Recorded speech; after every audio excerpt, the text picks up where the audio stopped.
Tom Alston. This is the Winning Pitch broadcast, and I have as my guest this morning, Buck Wise, the most famous, excellent, number one elite marketing guy on the planet. Wow, and, I'll take that. I know you will. And I'll get the check in the mail for the $5. Exactly. All right. You got it. So my first question for you is for those of you in my audience who have no idea who you are because they don't follow important things. Give me your story. Yeah, sure. I started in broadcast when I was 17 years old, working for iHeartRadio. All I knew is I was a middle child and I loved the attention. So I wanted to be on the radio. I needed people to hear me. I was excited. I had a story to tell, and I felt very creative about that. So I started an internship, created my first show. By the age of 20, I was a syndicated on-air personality. They do not, Tom, they do not call us DJs. Those are what people do at weddings. On-air personalities are people who talk for a living and build communities and get people engaged. And so that was my first foray into what you could call marketing or content creation. And so at 20, I had my first show in Las Vegas, quickly moved to Los Angeles, worked with Ryan Seacrest, and had a show for about a year and a half where I was syndicated to over 80 different markets doing television and radio. And what I saw through my radio career was traditional TV and radio ad dollars were going down slowly as digital dollars started to rise. So I had this idea while I was working for CBS Radio that I wanted to start my own digital agency, and CBS Radio let me do that while I continued a morning show in Detroit, Michigan for 4 years. Excellent. And so, so that was my crossover from traditional into digital and creating a small business, understanding what it's like to start a business, all the thresholds and pain points, and doing taxes at midnight and hiring people and firing people. So I went through all of this as a small agency. I worked with clients like Major League Baseball. I worked with Valvoline Oil. I worked with North American International Auto Show, entertainment brands like Imagine Theaters. I worked with Chevrolet and the Grand Prix. So I got a good experience of different verticals. But I knew that there was something bigger that I was missing in my life. And I wanted to raise what Brandon calls raising the lid. I wanted to raise my ability to understand how to work on bigger, more impactful and creative projects. And so that led me to my next big role, which was, and this is a long introduction, Tom, so if you don't want the whole story, I can stop. I do want the whole story, but I want to back you up for a second. Yeah, go for it. You and I both know who Brandon is, but most of our listeners may not. So when you identify a person, you need for the audience to identify who they are. For sure. I just assume there's a bunch of 10Xers in your network, but if they're not, then I need to explain exactly who Brandon Dawson is. So Brandon Dawson is a scaling merger acquisition expert. He is a business surgeon. He's my CEO at Cardone Ventures, which is where I work now. He sold his last company at 77 times EBITDA, $151 million. So he has a proven blueprint on how to take a business, go from 1 million to 2 million to 10 million to 20 million to 100 million. He's done this across different verticals, and that's what we're doing now at Cardone Ventures, is helping business owners understand their potential and reach their goals in their personal, professional, and financial life. Okay. And so so that's where I'm at today, to fast forward. So go back to your story. Sorry for the interruption. Yeah, no, I paused just to make sure I was clarifying everything. So glad I was able to do that for you guys. And you can follow Brandon M. Dawson, because I'm a true marketer, at Brandon M. Dawson on Instagram. And you should follow him because it's a fascinating life that we live as we sit here in the beautiful golf courses out in Scottsdale, working with hundreds of business owners right now that are in rooms next to me. So from that small agency, I knew I wanted to work with bigger brands and raise my belief lid and what was possible in marketing. So I hounded my way into the offices of Musa Tariq and Jesse Stolik, who were running all things digital at Nike. And that's where I took the jump from small business owner, sold my company, and started working with the world's largest brands. I worked at a very small boutique agency. I was the head of digital for running, Nike Golf, Nike Women. And I started to learn how to work in large teams with much larger budgets. But the biggest lesson that I learned when I started working with bigger brands was how impactful data can be, and should be. For many years, I sat on the creative side of marketing, and it's a passion of mine, and it's still probably my more predominant brain is more creative. Data is something I had to teach myself. But, big brands make adjustments, moves, and decisions based on data, their own data, third-party data, and that data informs every single creative campaign that they have, and it also informs the way they optimize it, and they shift what they're doing and how they're doing it to be more effective. So that was really my lesson. Going through life, I learned building communities through TV and radio. I learned creative application. I understood connection, voice, tone, brand, building my personal brand. Then I went into the agency life, learning how to build a business, how to build a business brand. And then I learned big data and strategic partnerships as I started working through larger agencies. So a well-rounded unicorn, if you will, Tom. I've got a lot of eclectic background experience. I don't meet many people who were on TV and radio, started a business, and then worked for the world's largest brands in marketing. So it's something I'm really proud of. And today I get to use all that experience to help business owners of all sorts of verticals, whether it be financial or technical, or whether they're in medical, or we've got people in construction, HVAC, roofing, dentists, you name it. We're helping business owners scale their business. And and when you say we right now, you're talking about Cardone Ventures, right? That's right, Cardone Ventures. Yeah. So I went from working at the world's largest agency. I had in my agency, I had 40,000 employees. That's how big the agency was. And that was one agency out of about 2,000 other agencies that are a part of a massive holding group called WPP. And I met Brandon Dawson, and he told me what he was building. It's fun to work on a Nike campaign. I got to work on Pumpkin Spice Latte, Frappuccino, all these like really fun, cool brands. I got to hire influencers for millions of dollars to speak for 30 seconds. And, and you get to do all these amazing, cool, fun things. But when you work on big brands, the thing that I learned, the challenge is you are one of many people that put something together. And so you don't always get to see a project through to the end. And for a lot of people, that doesn't fulfill them from a purpose or impact standpoint. And so what I like about what we're doing at Cardone Ventures is we're working with business owners from the beginning all the way to the end. And I get to watch their lives transform. And to me, that brings more joy and purpose into my life. So to me, as much fun as I had and as much as I learned, I'd much rather be doing this with Brandon Dawson and building a legacy that I can be proud of and that I can have continue on. Perfect. Well, that's a good answer. It took about 8 minutes, so you've got it almost down to an elevator pitch. You got it. Hey, you remember I did TV and radio. I'm a talker, Tom. That's fine. That's why I asked you to be on here, because I knew I'd have some volume. Nice. So, and I mean quantity, not loudness. Yeah, exactly. I'm with you. A couple questions I have for you is, it sounded like most of your success with these ad groups was done in groups. So can you specifically take credit for any specific thing or the advance in any project so that people will understand that you did it? Yeah, I think one of the projects that I'm most proud of, as I became the senior vice president of global brand partnerships and innovation for the world's largest agency, Wunderman Thompson.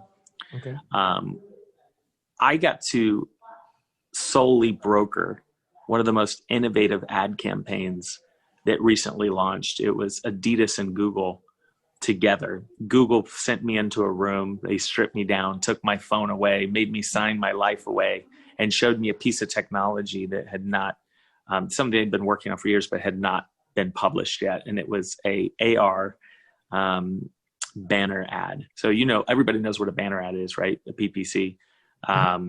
And so they had, for the first time, created an ad that you could augment by clicking a button, and you could point down at your shoes, and you could try on different shoes in a virtual space.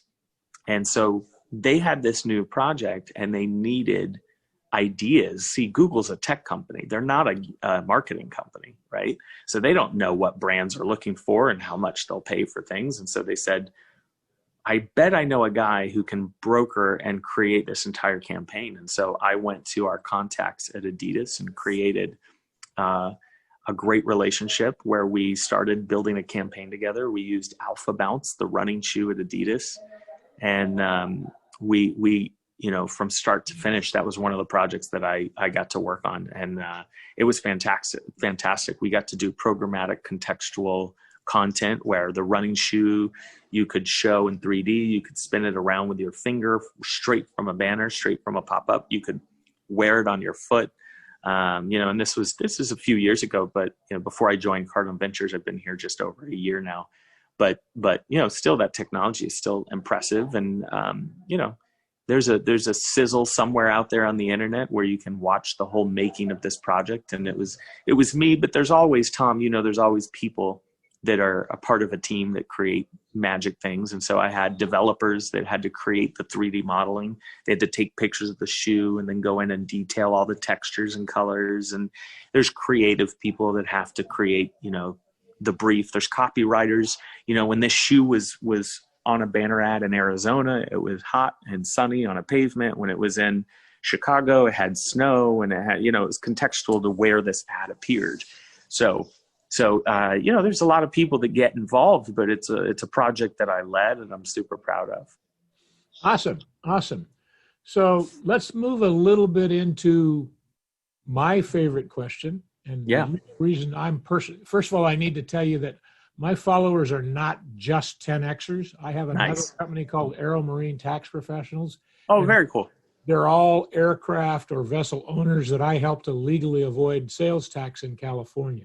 Oh, I love that. Tom, you're the man when it comes to that, by the way. I hear you and Brandon talking about this all the time. And if anyone is going to have aviation in their life, I imagine it's you that they need as a partner, right? Well, and as I told you when I hired Brandon and your group at Cardone Ventures to help me, if you want a profile of a perfect one of my clients, just check out who Brandon Dawson is. And that is one of your clients, yeah. Yeah, that add to that an exposure to California taxes, and that's a whole different discussion. But I'm talking about me, and that's not the purpose. I just wanted you to know that our audience is also aircraft and vessel owners, aircraft and vessel brokers. I love that. I've got 18 hours on a single engine, but I'm an aviation nut. I love it. Great. We could do a whole nother podcast on aviation if you ever wanted to. Don't say if. There's no such thing as if. We'll get together with Dallas and we'll put that on the schedule. You say when. I'm ready. Okay, got it. So my question for you is, and let's just pretend I'm coming to you as a potential client. Sure. I'm 72 years old, so I grew up in a different time than you did. And I'm an analog guy figuring out how to survive in a digital world.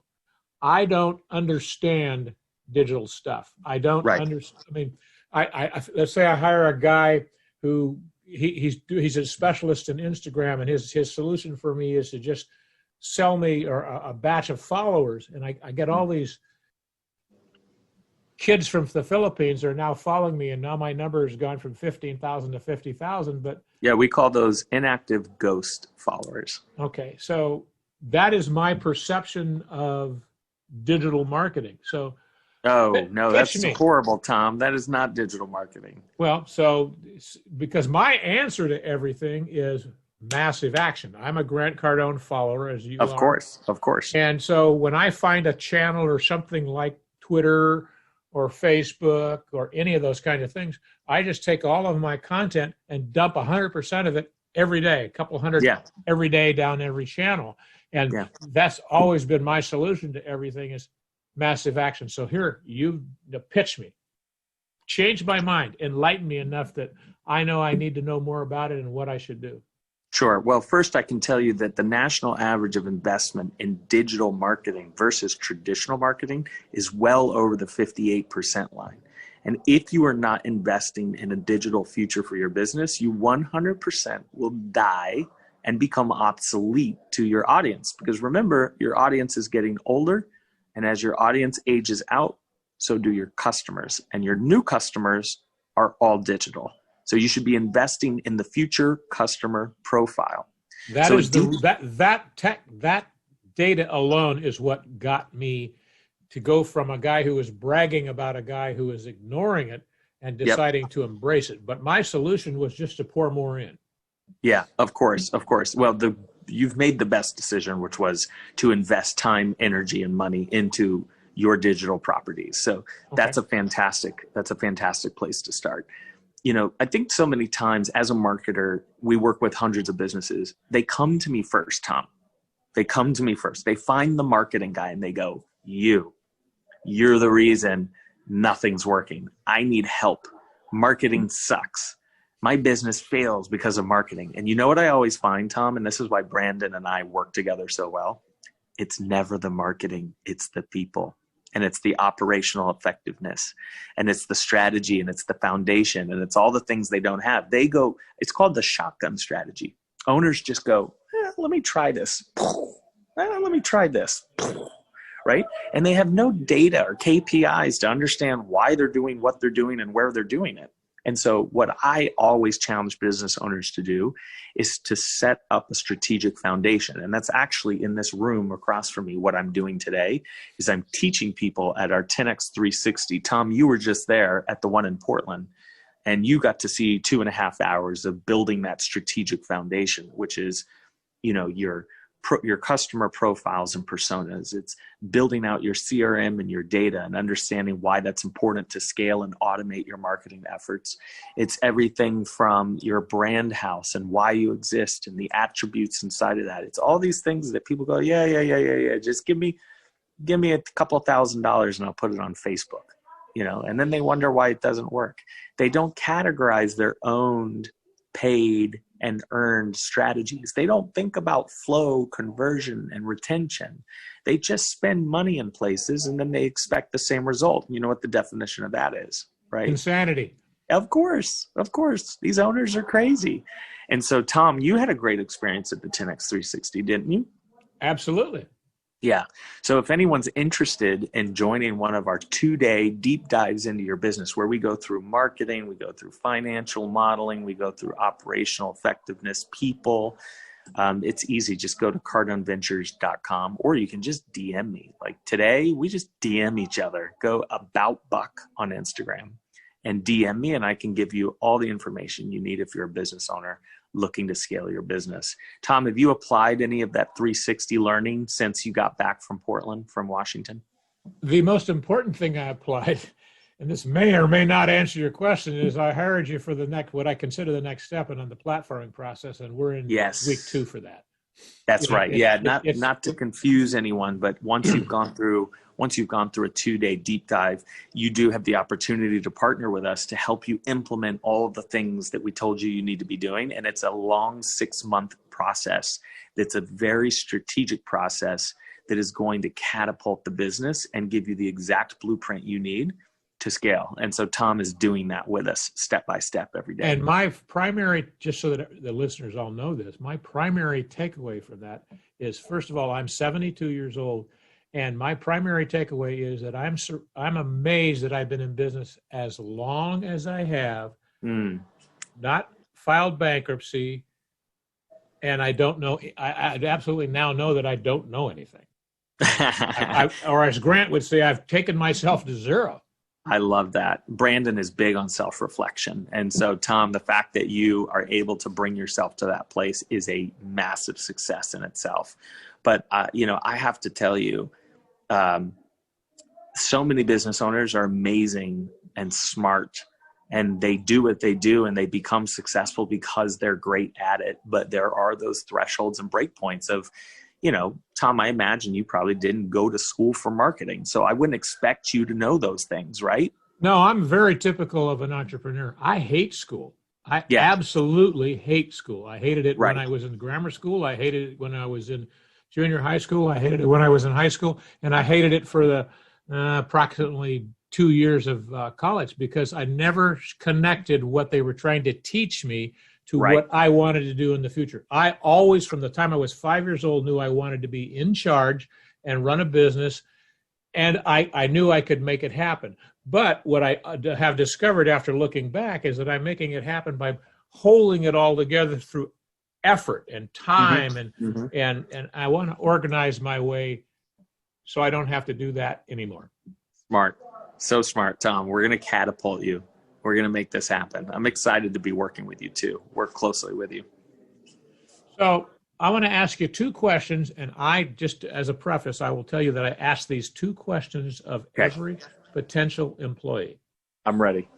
Going back through your work history, tell me about your single best moment. Be very descriptive about who you were working for, when it was, and exactly the emotions, and be so descriptive that you put the listeners in that situation with you so they can see it and feel it.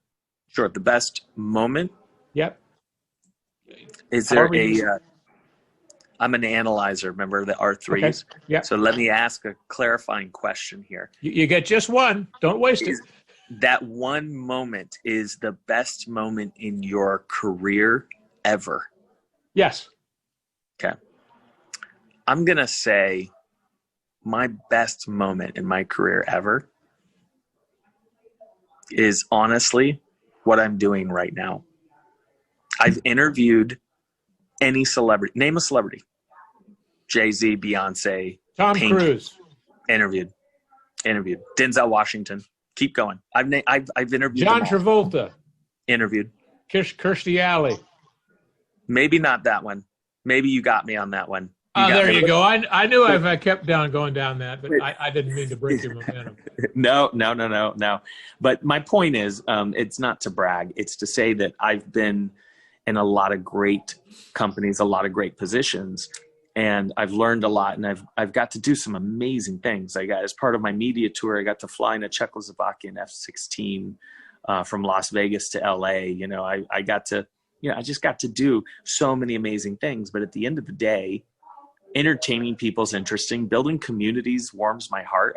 Every city I ever did radio in, I still have followers that catch up and ask about the kids. And I've built these amazing relationships. But I can't say that through all my years of building communities and advertisements and marketing strategies and cool digital innovations, I've never been able, I've seen results from all of those things. I've seen the results of that did well, that drove a lot of money. This created more followers. This got more likes. This had tons of comments. I've seen that stuff my entire life. I've never seen the effect of what I'm doing change somebody's life. And so to me, what I've been doing at Cardin Ventures, I've watched business owners in desperation reach out to me and the rest of the team and say, I'm losing everything. I'm at the bottom. I don't know what to do. We can't get past this moment. And I've watched us methodically and strategically work with them to scale their businesses and change not just their lives, but their families' lives. And they're forever ingratiated and grateful for us taking that opportunity to show them and work with them, And so for me, that has to be the greatest moment is what I'm doing right now. I mean, there's nothing that I've ever done. Yeah. Great answer. True. Now I'm going to segue a little bit because I'm going to come back to my second question. Yeah, hit me. But right now, with what's going with the coronavirus, government lockdown, conspiracy theory, whatever you want to call it. Yeah. If everybody knew that every great religion, every great movement, every great product was born out of a bad economy, government suppression. Sure. I mean, including Christianity came out of the suppression by the Roman Empire. So every great thing, movement, product, it came out of a suppressive situation. So it's my opinion that right now is the perfect time for people to be creating and trying to out-create against this, whatever this enemy is. 100%. Yeah, I agree. Everybody identifies that enemy as a different thing. I agree. So thanks for the agreement. Now comes the second and the tough question. Looking over your career, tell me about your single worst moment. It's so hard to answer that question. It's a great question, Tom. The reason that's hard is I view every failure as another opportunity that catapulted me into success. And I could not be more grateful for the moments in my life that didn't go as planned. And so to find that one moment would probably be, honestly, Tom, and I don't think I've ever shared this before, so you'll be the first to hear it. I had the opportunity to become head of innovation at Ford Motor Company in Dearborn, Michigan. I came out to Dearborn 3 times. I interviewed with their chief marketing officer. It was a very well-paid role. And at the last moment, I literally quit my job. I quit my job. My wife was ready to go. We had 2 kids at the time, the third on the way. And my mother-in-law had even bought us like Ford gear, like shirts and signs. They all embraced it. They're like, okay, you're moving to Michigan. I'd already spent time in Detroit, so I was very familiar with the community and culture. I was excited to get back there. But something greater inside of me knew that this wasn't the opportunity. And I just remember taking that leap of faith. I had left a job, and I was delivered some bad news about the department that I was going to be working in. And I said, I don't think this is exactly what I thought this was going to be. But I've already quit my job, and I've already made the decision to move there. And I have a 3rd child on the way. And my wife was 2 months from delivery. And we as a family made the decision not to move forward. And I just remember going, wow, my career went, and then it went. And I went, I don't know what I'm going to do. We've got probably a year's worth of reserve to live the lifestyle that we were living. We have a 3rd child on the way. And I need to figure out who I am and what I want to do, because I was lost. And to me, that was probably, I remember lots of phone calls with my dad and trying to have self-reflection and understand who I am and what I'm doing. And I was just in a really bummed spot. It didn't work out, Tom, without going into too much detail. It just didn't work out the way I wanted it to work out. I had this perfect dream of what this was going to be, and it wasn't what I wanted it to be. Got it. And I had to back out of the deal. But that led me to meeting Brandon Dawson. So it got you where you were supposed to be anyway. 100%. And that's why I can't say that I hate any of those moments, but they were definitely bad moments. Now, if you wanted more tactical answers, I could tell you I got in a fight with Mary J. Blige and I kicked her out of the studio. And then the record label was so mad at me, they wouldn't let me interview 98 Degrees, Nick Lachey, Jessica Simpson. Those are some horrible moments in my media career, but they're not as impactful. And they're just funny stories to tell people. Absolutely. Yeah. So we're about running up to the time limit that you gave us. That's We're going right. to do this about 20 minutes now, 28 minutes to be This exact. has been a really great chat, Tom. You have great questions. I really like this. That's what I'm here for. That's why I have the podcast called The Winning Pitch. I love it. Is there any last message that you want to give to people, whether they're 10X followers or aviation people or vessel people? Yeah, I would just say, continue to take massive action and dedication, like our friend Tom here. The number one reason your marketing fails is your ability to dedicate yourself to do exactly what it is you need to do to take massive action and get those results. The number one reason is people give up. They try it and they give up. And so I would say whatever it is that you are doing and trying to achieve, go all in like Tom and don't back down. And get a copy of a book called 3 Feet from Gold.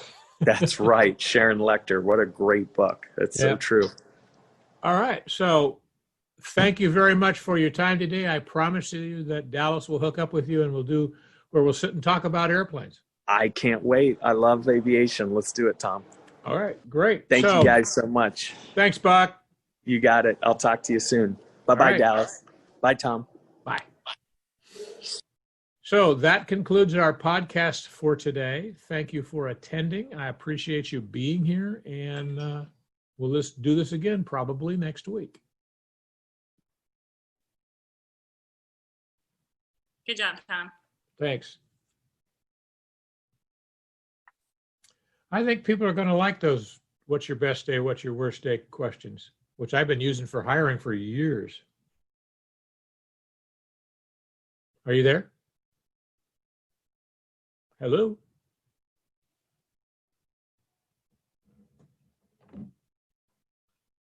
Right. Can you hear me, Dallas?